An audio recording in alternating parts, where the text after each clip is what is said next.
भारत माता की, भारत माता की, भारत माता की, वंदे वंदे वंदे। भारतीय जनता पार्टी बहनों, आदि शंकर और सरदेव नारायण गुरु की इस धरती को मैं कोटि कोटि नमन करता हूं।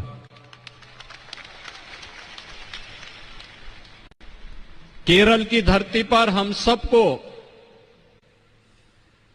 गौरव की अनुभूति होती है, क्योंकि पूरे भारत की एकता और अखंडता में केरल का बहुत बड़ा योगदान है। इसी धरती पर जन्मे आदि शंकर ने भारत के 4 कोनों में 4 पीठों की, धार्मिक पीठों की स्थापना करके आज से हजारों वर्ष पहले भारत की सांस्कृतिक एकता का संदेश दिया था और भारत के अंदर परिवर्तन लाने का कार्य किया। मैं केरल की इस धरती पर जन्मे हुए इन पूज्य संतों का कोटि कोटि नमन करते हुए आप सबके इस विजय यात्रा के लिए आप सबको अपनी ओर से, उत्तर प्रदेश की ओर से हृदय से शुभकामना देने के लिए आपके बीच में आया हूं। मैं आपका हृदय से अभिनंदन करता हूं, स्वागत करता हूं। ഭാരതീയ ജനതാ പാർട്ടിയുടെ വിജയയാത്രയുടെ ഈ ശുഭാരംഭത്തിന്റെ അവസരത്തിൽ അധ്യക്ഷത വഹിക്കുന്ന ശ്രീ കുമ്മനം രാജശേഖരൻ, ഭാരതീയ ജനതാ പാർട്ടിയുടെ സംസ്ഥാന പ്രസിഡന്റ് ശ്രീ കെ സുരേന്ദ്രൻ, കേന്ദ്രമന്ത്രി ശ്രീ വി മുരളീധരൻ, എൻ്റെ സുഹൃത്ത് ശ്രീ പി സി തോമസ്, വേദിയിലും അതുപോലെ തന്നെ ഇവിടെ സന്നിഹിതരായിരിക്കുന്ന നേതാക്കളെ, അതുപോലെ തന്നെ ഈ മഹാജന സഞ്ചയത്തെ ഞാൻ കണ്ടിട്ട് എനിക്ക് സന്തോഷം വരികയാണ്. ഈ കേരളത്തിന്റെ മണ്ണിൽ നിൽക്കുന്ന അവസരത്തിൽ എനിക്ക് അഭിമാനം തോന്നുന്നു. ആദിശങ്കരന്റെ ഭൂമിയാണിത്, ശ്രീനാരായണ ഗുരുവിന്റെ ഭൂമിയാണിത്. ഭാരതത്തില് അഖണ്ഡതയുടെ മന്ത്രം ചൊല്ലിക്കൊടുത്ത ആദിശങ്കരന്റെ മണ്ണിൽ നിൽക്കുമ്പോൾ ആദിശങ്കരൻ ഈ ഭാരതത്തിന്റെ 4 കോണുകളില് 4 പീഠങ്ങൾ സ്ഥാപിച്ചുകൊണ്ട് ആയിരക്കണക്കിന് വർഷങ്ങൾക്ക് മുമ്പ് സാംസ്കാരിക ഏകതയുടെ പാഠങ്ങൾ നമ്മളെ പഠിപ്പിച്ചപ്പോൾ, സദ്ഭാവനയുടെ പാഠങ്ങൾ നമ്മളെ പഠിപ്പിച്ച അദ്ദേഹമാണ്. അദ്ദേഹം ഈ മണ്ണിലാണ് ജനിച്ചത്. അതുപോലെ തന്നെ നമ്മുടെ ഭാരതത്തിന്റെ ജീവിതത്തിലൊരു പരിവർത്തനത്തിന്റെ പാത കാണിച്ചു തന്ന നാരായണ ഗുരുവിന്റെ ഭൂമിയാണിത്. ഈ ഭൂമിയെ ഞാൻ കോടി കോടി നമിക്കുകയാണ്. ഈ വിജയയാത്രയ്ക്ക് എന്റെ ഹൃദയത്തിന്റെ പേരില് നിങ്ങൾക്കെല്ലാം ആശംസകൾ അർപ്പിക്കുകയാണ്. भाइयों बहनों, केरल के अंदर भारतीय जनता पार्टी का कार्यकर्ता जिन विपरीत परिस्थितियों में कार्य कर रहा है, वह सचमुच आपके साहस और भारत के प्रति, भारत माता के प्रति और केरल की समृद्धि के लिए आपकी ये प्रतिबद्धता को दोहराता है। ये सचमुच यहां के उन सभी कार्यकर्ताओं को जो सीपीएम और अन्य उन तत्वों के खिलाफ मजबूती से लड़ाई लड़ते हुए मूल्यों और आदर्शों की राजनीति करने के लिए अपने आप को समर्पित किए हुए हैं, उन सभी कार्यकर्ताओं का मैं हृदय से स्वागत करता हूं, अभिनंदन करता हूं। സഹോദരി സഹോദരന്മാരെ, ഈ കേരളത്തിലെ ഭാരതീയ ജനതാ പാർട്ടിയുടെ പ്രവർത്തകര് എത്രമാത്രം വിപരീതമായിട്ടുള്ള സാഹചര്യത്തിലാണ് കഷ്ടപ്പെട്ടുകൊണ്ട് പ്രവർത്തിക്കുന്നതെന്ന് എനിക്ക് മനസ്സിലാക്കുവാൻ സാധിക്കും. ഭാരതമാതായുടെ ആത്മാഭിമാനം കാത്തു സൂക്ഷിക്കുന്നതിന് വേണ്ടി, കേരളത്തിന്റെ സമൃദ്ധിക്ക് വേണ്ടി നമ്മുടെ പ്രവർത്തകര് ഇവിടെ കഷ്ടപ്പെടുകയാണ്. അതുപോലെ തന്നെ CPM പോലെയുള്ള രാഷ്ട്രീയ കക്ഷികള് കേരളത്തിലെ ഭാരതീയ ജനതാ പാർട്ടിയുടെ പ്രവർത്തകരെ അവര് ക്രൂരമായിട്ടാണ് നേരിടുന്നത്. തത്വത്തിന്റെ അടിസ്ഥാനത്തിലെ, മൂല്യത്തിന്റെ അടിസ്ഥാന ഇവിടെ പ്രവർത്തിക്കുന്ന പ്രവർത്തകരെ എന്റെ ഹൃദയത്തിന്റെ ഭാഷയില് ഞാൻ നിങ്ങളെ ആദരിക്കുകയാണ്, ആശംസിക്കുകയാണ്. भाइयों बहनों, केरल के अंदर CPM की सरकार हो या इससे पहले कांग्रेस की सरकार, इन लोगों ने केरल के अंदर भ्रष्टाचार फैलाने के सिवाय कुछ भी नहीं किया। जनभावनाओं के साथ खिलवाड़ करना, यहां पर केरल की धरती को अव्यवस्था और अराजकता का शिकार अपने राजनीतिक स्वार्थों के लिए इनके द्वारा किया जा रहा है। आप सब जानते हैं, इसी केरल की धरती पर 2009 में केरल के माननीय उच्च न्यायालय ने लव जिहाद की समस्या की ओर यहां की सरकार का ध्यान आकर्षित किया था। लेकिन यहां की सरकार लव जिहाद के नाम पर प्रारंभ की जा रही यहां की पूरी व्यवस्था को ध्वस्त करने की उस साजिश के खिलाफ आज तक कोई प्रभावी कानून नहीं बना पाई।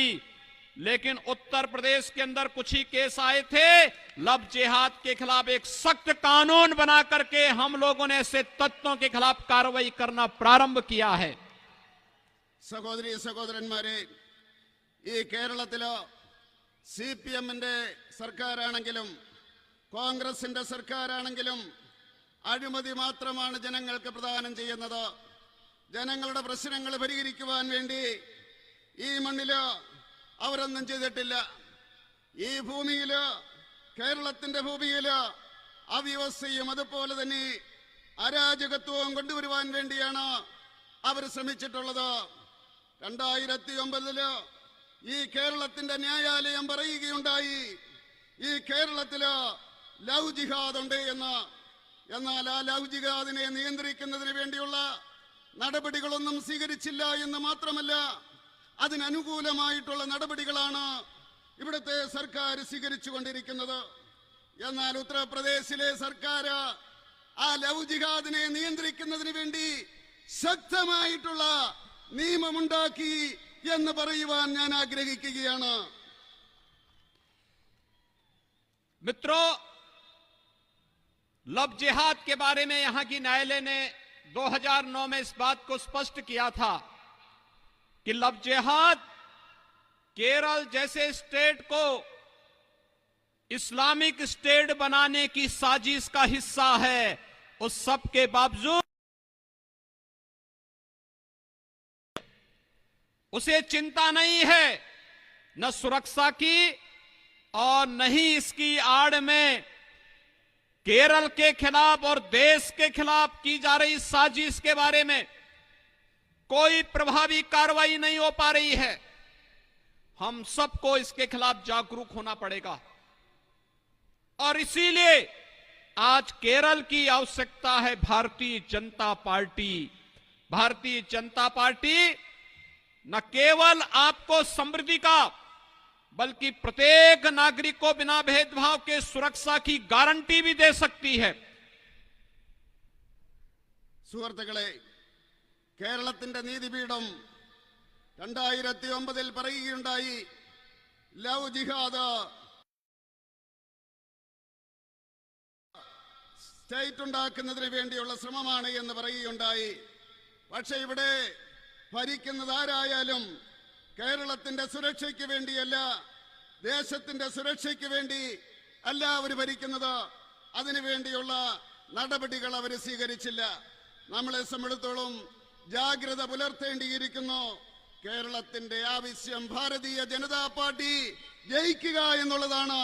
കേരളത്തിന് എല്ലാവിധ സമൃദ്ധിയും നൽകുക എന്ന് മാത്രമല്ല, ഓരോ പൗരനും ഭേദഭാവമില്ലാതെ അവന് ക്ഷേമ जनता पार्टी लक्ष्य। भाइयों बहनों, केरल के अंदर यहां की वर्तमान सरकार कैसे जनभावनाओं के साथ खिलवाड़ कर रही है, सबरीमाला प्रकरण उसका एक उदाहरण है। एक तरफ सबरीमाला के नाम पर जनभावनाओं का कार्य यहां की सरकार करती है और दूसरी तरफ यहां पर कुछ ऐसे संगठनों को अराजकता फैलाने की छूट सरेआम दी जाती है जो यहां के मंदिरों और चर्चों पर हमला करके जनभावनाओं के साथ खिलवाड़ करते हैं। आप सब जानते हैं, केरल जैसे स्टेट में अगर जब सत्ता के संरक्षण में इस प्रकार की अराजकता फैलेगी तो स्वाभाविक रूप से ऐसे तत्वों के दुस्साहस बढ़ेंगे जिन्होंने अभी हाल ही में अपनी एक रैली के माध्यम से राष्ट्रीय स्वयंसेवक संघ के बारे में किस प्रकार के पोस्टरबाजी की थी। वे पोस्टरबाजी इस बात को साबित करती है कि उनकी मंशा भारतीय जनता पार्टी, आरएसएस या फिर इस देश के लिए और केरल के प्रति किस प्रकार की है। हमें समय रहते इस प्रकार की साजिश के खिलाफ, और जो साजिश का हिस्सा यहां की सरकार बन रही है, उस साजिश को समय रहते उसके खिलाफ सजग होकर के प्रत्येक केरल वासी को जागरूक करना होगा। केरल की सरकार सबरीमाला के प्रकरण में जनास्था के साथ खिलवाड़ करती है, लेकिन आपने देखा होगा उत्तर प्रदेश में जनभावना का सम्मान करते हुए अयोध्या में प्रधानमंत्री मोदी जी ने भव्य राम मंदिर के कार्य का शुभारंभ किया है। ये भव्य राम मंदिर के निर्माण का कार्य, ये भारत के राष्ट्र मंदिर के निर्माण के कार्यक्रम को आगे बढ़ाने का है। ये केवल एक मंदिर नहीं बल्कि भारत की आस्था को सम्मान देने का कार्य किया गया है, और भारत की इस आस्था के सम्मान के लिए केरल की ओर से जो योगदान दिया गया है और जो दिया जा रहा है, मैं इसके लिए केरल की जनता का हृदय से अभिनंदन करता हूं, आभार व्यक्त करता हूं। പ്രിയമുള്ളവരെ, ജനഹിതത്തിനനുസരിച്ചല്ല അവർ പ്രവർത്തിക്കുന്നത്. ശബരിമലയില് അവർ ജനഹിതത്തിന് എതിരായിട്ടാണ് പ്രവർത്തിച്ചത്. മാത്രമല്ല, ചില തീവ്രവാദി സംഘടനകള് അവര് ക്ഷേത്രങ്ങളും അതുപോലെ തന്നെ ചർച്ചുകളും അവര് എതിരായിട്ട് പ്രവർത്തിക്കുന്നവര്, അതിനൊക്കെ എതിരായിട്ട് പ്രവർത്തിക്കുന്നവരെ സഹായിക്കുന്ന രീതിയിലാണ് ഇവിടെ ഭരിക്കുന്നത്. ഈ അടുത്ത കാലഘട്ടത്തിലോ നിങ്ങൾ ഇവിടെ ഒരു റാലി കണ്ടു. എന്തായിരുന്നു? കണ്ണൂർ ജില്ലയിലാണ്. എന്തായിരുന്നു ആ റാലി? ആർഎസ്എസിനെയും അതുപോലെ തന്നെ അങ്ങനെയുള്ള രാഷ്ട്രസ്നേഹ സംഘടനകളെ ആക്ഷേപിക്കുന്ന രീതിയിലുള്ള ഒരു റാലിയും പോസ്റ്ററുമാണ് അവരിറക്കിയത്. ഈ രാജ്യത്തെ തകർക്കുന്നതിന് വേണ്ടിയുള്ള, രാജ്യത്തിന് വേണ്ടിയുള്ള ചിന്തയെ തകർക്കുന്നതിന് വേണ്ടിയുള്ള ഗൂഢാലോചനയാണ് നടക്കുന്നത്. തീർച്ചയായിട്ടും നമ്മളെ സംബന്ധിച്ചിടത്തോളം ജാഗ്രത പുലർത്തേണ്ടിയിരിക്കുന്നു. ഈ രാജ്യത്തിന് വേണ്ടി ജാഗ്രത പുലർത്തേണ്ടിയിരിക്കുന്നു. ശബരിമലയില് അവര്, ഇവിടത്തെ സർക്കാർ ജനഹിതത്തിനെതിരായിട്ട്, വിശ്വാസികളുടെ വിശ്വാസത്തിന് എതിരായിട്ടാണ് പ്രവർത്തിച്ചതെങ്കിൽ നിങ്ങൾ നോക്കൂ, ഉത്തർപ്രദേശില് മോഡിജി രാമമന്ദിരത്തിന്റെ ശിലാസ്ഥാപനം സ്ഥാപിച്ചിരിക്കുകയാണ്. രാമമന്ദിരം എന്ന് പറയുന്നത് അത് തീർച്ചയായിട്ടും രാഷ്ട്രമന്ദിരമാണ്. ഈ രാജ്യത്തിന്റെ മന്ദിരമായിട്ട് മാറിയിരിക്കുകയാണ്. അതിനുവേണ്ടി ഈ കേരളത്തിലെ ജനത നൽകുന്ന സംഭാവനയ്ക്ക്, സഹായത്തിന് ഞാൻ ഹൃദയത്തിന്റെ ഭാഷയിൽ കേരളത്തിലെ ജനങ്ങളോട് ഞാൻ നന്ദി പറയുകയാണ്. भाइयों बहनों, सीपीएम की केरल की सरकार ने केवल यहां की जनता की भावनाओं के साथ खिलवाड़ करने का ही काम नहीं किया, बल्कि यहां भी आपस में बांटने का कार्य किया है।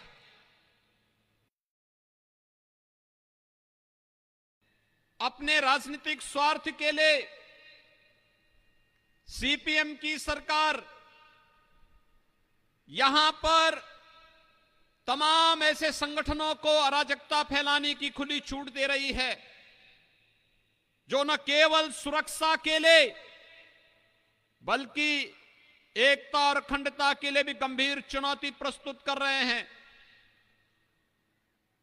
दूसरी तरफ यहां पर न केवल उन्होंने मनुष्यों को आपस में बांटा है, बल्कि इस सरकार ने तो बैंकों को भी बांटने का काम किया था। हलाल नाम का एक नया बैंक खोलने की कुत्सित चेष्टा केरल के अंदर करने का प्रयास इस सरकार की विभाजनकारी मानसिकता को ही प्रदर्शित करता है। हमें विभाजन नहीं, हमें तो अपनी संस्थाओं को मजबूती के साथ आगे बढ़ाने और उसके माध्यम से प्रत्येक नागरिक के जीवन में खुशहाली लाने का कार्य करना है।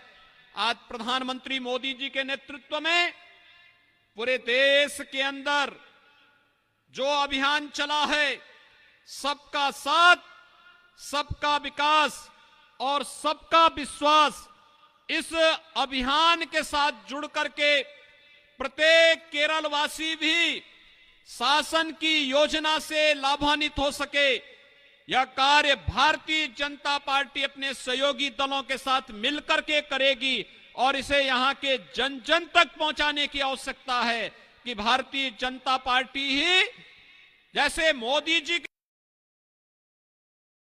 देश के अंदर गरीब कल्याण की योजनाओं को, नौजवानों के लिए योजनाओं को, महिलाओं के लिए की जाने वाले तमाम प्रकार के कार्यक्रमों को लेकर के आगे बढ़ रही है, वही कार्य केरल के अंदर भी होना चाहिए और केरल के अंदर भारतीय जनता पार्टी ही इस कार्य को आगे बढ़ाएगी। इसके लिए आज आप सबका आह्वान करने के लिए मैं आपके बीच यहां पर उपस्थित हुआ हूं। സഹോദരീ സഹോദരന്മാരെ, സിപിഎമ്മിന്റെ ഭരണം കേരളത്തിലെ ജനവികാരവുമായിട്ട് അവരേതാണ്ട് ഏറ്റുമുട്ടുകയാണ്. ഈ അവസരത്തിൽ അവർ ജനങ്ങളെ വിഭജിക്കുന്നതിന് വേണ്ടിയുള്ള രാഷ്ട്രീയമാണ് കളിക്കുന്നത്. ഇവിടുത്തെ തീവ്രവാദി സംഘടനകൾക്ക് അവർ സഹായം കൊടുത്തു ഏകതയ്ക്കും അഖണ്ഡതയ്ക്കും എതിരായിട്ട് അവർ പ്രവർത്തിച്ചു കൊണ്ടിരിക്കുകയാണ്. ഇവിടുത്തെ ജനങ്ങളെ വിഭജിക്കുവാൻ വേണ്ടി അവർ ശ്രമിച്ചുകൊണ്ടിരിക്കുന്നു. ജനങ്ങളെ വിഭജിക്കുക മാത്രമല്ല, ബാങ്കുകളെ അവർ വിഭജിക്കുന്നു.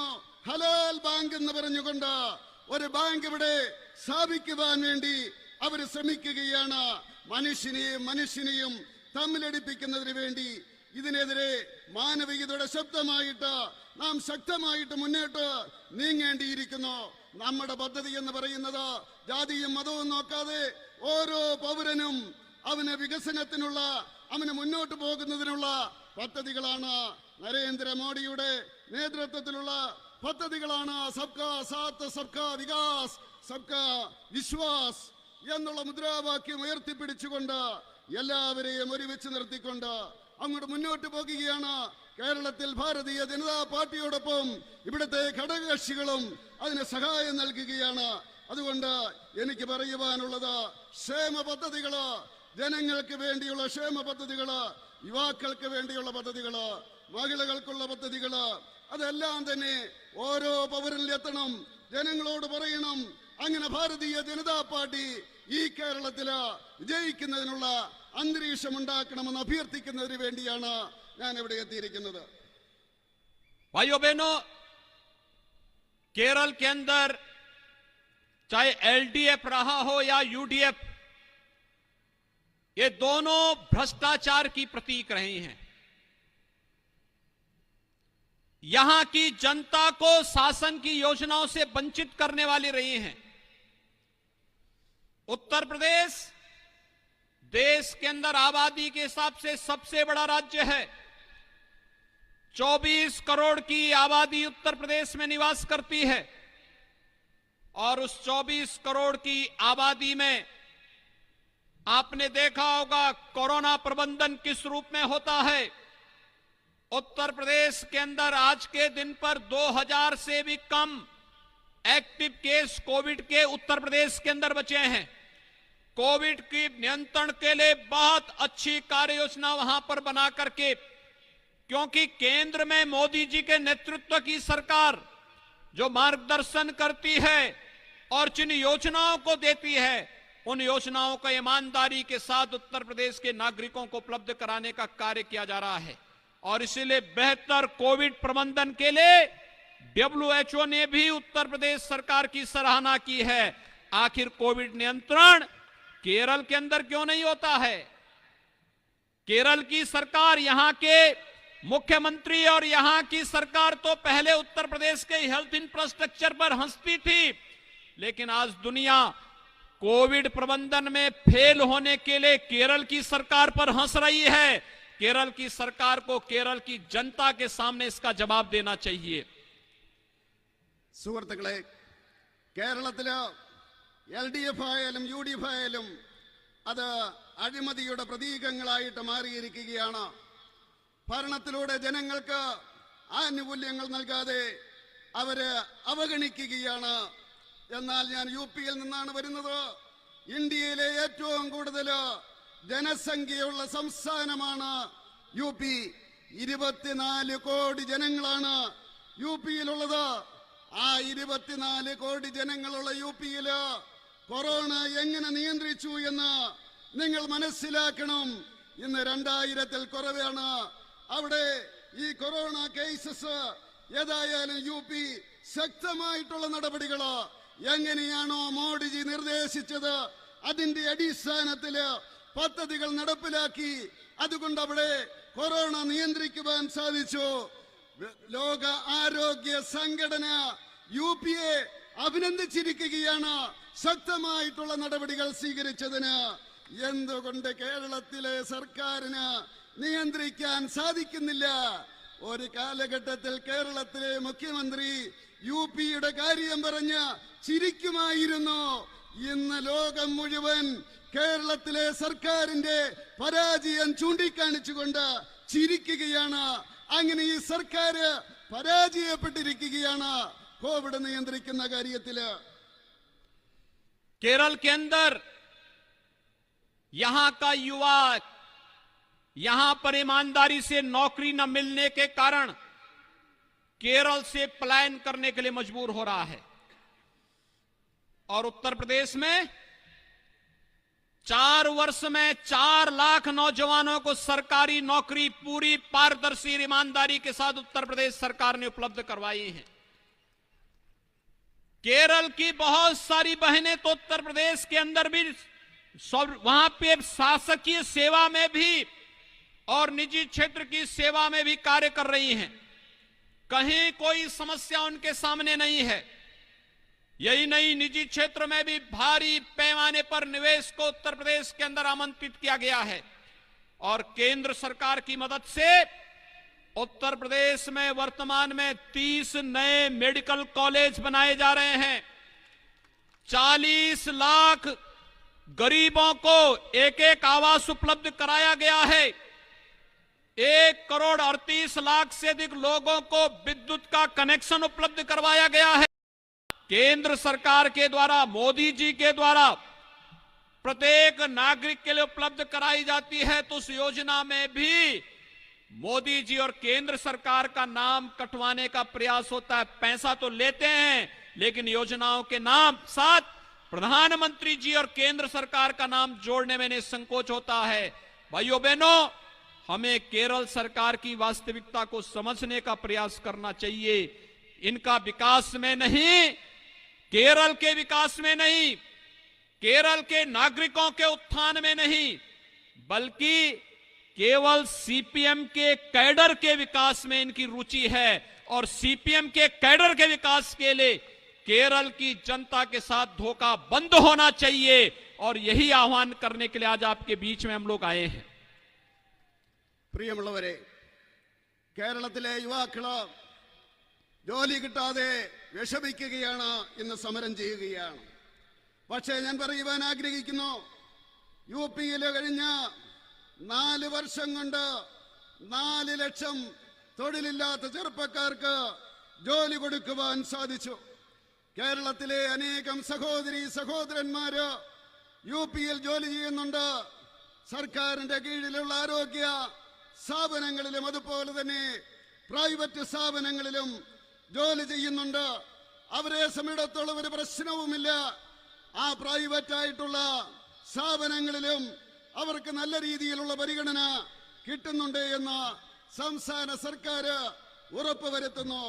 മാത്രമല്ല, കേന്ദ്ര സർക്കാരിന്റെ സഹായത്തോടുകൂടി യു പിയില് 30 മെഡിക്കൽ കോളേജുകളാണ് ഈ കഴിഞ്ഞ വർഷങ്ങളില് സ്ഥാപിച്ചത്. പാവപ്പെട്ടവർക്ക് 40 ലക്ഷം വീടുകൾ കൊടുത്തു. സൗജന്യമായിട്ട് വൈദ്യുതി 1,38,00,000 പേർക്കാണ് കൊടുത്തത്. 2 കോടി ജനങ്ങൾക്ക് ടോയ്ലറ്റ് കൊടുത്തു. അതുപോലെ ആയുഷ്മാൻ ഭാരത് 5 ലക്ഷം രൂപയുടെ ഇൻഷുറൻസ് 10 കോടി വീടുകളിലാണ് കൊടുത്തത്. അങ്ങനെ പദ്ധതികള് നടപ്പിലാക്കുകയാണ്. പക്ഷേ കേരളത്തിലെ സർക്കാരിന് ഇത് നടപ്പിലാക്കുവാൻ താല്പര്യമില്ല. നിങ്ങൾക്കറിയാം, ഇപ്പോഴൊരു പദ്ധതിയുണ്ട്, ജൽജീവൻ പദ്ധതി. എല്ലാ വീടുകളിലും പൈപ്പിലൂടെ കുടിവെള്ളം എത്തിക്കുന്ന പദ്ധതിയാണ്. അത് ഭാരതം മുഴുവൻ നടപ്പിലാക്കുക സമയത്തിന് തുടങ്ങിയില്ല. മാത്രമല്ല, അത് വേണ്ട രീതിയിൽ നടപ്പിലാക്കുന്നില്ല. ഈ മോഡി സർക്കാരിന്റെ പദ്ധതികള് അത് ഭവന നിർമ്മാണ പദ്ധതികളാണെങ്കിലും ആയുഷ്മാൻ ഭാരതിന്റെ പദ്ധതിയായാലും ടോയ്ലറ്റിന്റെ പദ്ധതിയാണെങ്കിലും അവര് നടപ്പിലാക്കാൻ ആഗ്രഹിക്കുന്നില്ല. കേന്ദ്ര സർക്കാരിന്റെ പണം വേണം. പക്ഷേ മോഡിയുടെ പേര് പാടില്ല, കേന്ദ്രത്തിന്റെ പേര് പാടില്ല, പണം മതി എന്നാണ് അവർ പറയുന്നത്. തീർച്ചയായിട്ടും കേരളത്തിലെ ജനങ്ങളെ ഇത് പറഞ്ഞ് നമ്മൾ മനസ്സിലാക്കിക്കണം. ഇവിടുത്തെ സർക്കാർ കേരളത്തിന്റെ വികസനത്തിന് വേണ്ടിയല്ല, ജനങ്ങളുടെ ഉദാഹരണത്തിന് വേണ്ടിയല്ല അവർ ശ്രമിക്കുന്നത്. CPM കേഡറുകളുടെ വികാസത്തിന് വേണ്ടിയാണ്, അവരുടെ രക്ഷയ്ക്ക് വേണ്ടി മാത്രം പ്രവർത്തിക്കുന്ന ഒരു സർക്കാരാണ്. അല്ലാതെ ഭേദഭാവമില്ലാതെ BJPയുടെ സർക്കാരിനെ പോലെ ഓരോ പൗരന്മാർക്കും ക്ഷേമ പദ്ധതികൾ നടപ്പിലാക്കുന്ന സർക്കാരല്ല എന്ന് പറയുവാൻ ഞാൻ ആഗ്രഹിക്കുകയാണ്. भाइयों बहनों, शुरुआत अच्छी होती है तो अंत भी बहुत अच्छा होता है. और आज बीजेपी केरल की इस विजय यात्रा का जो शानदार शुरुआत हो रही है,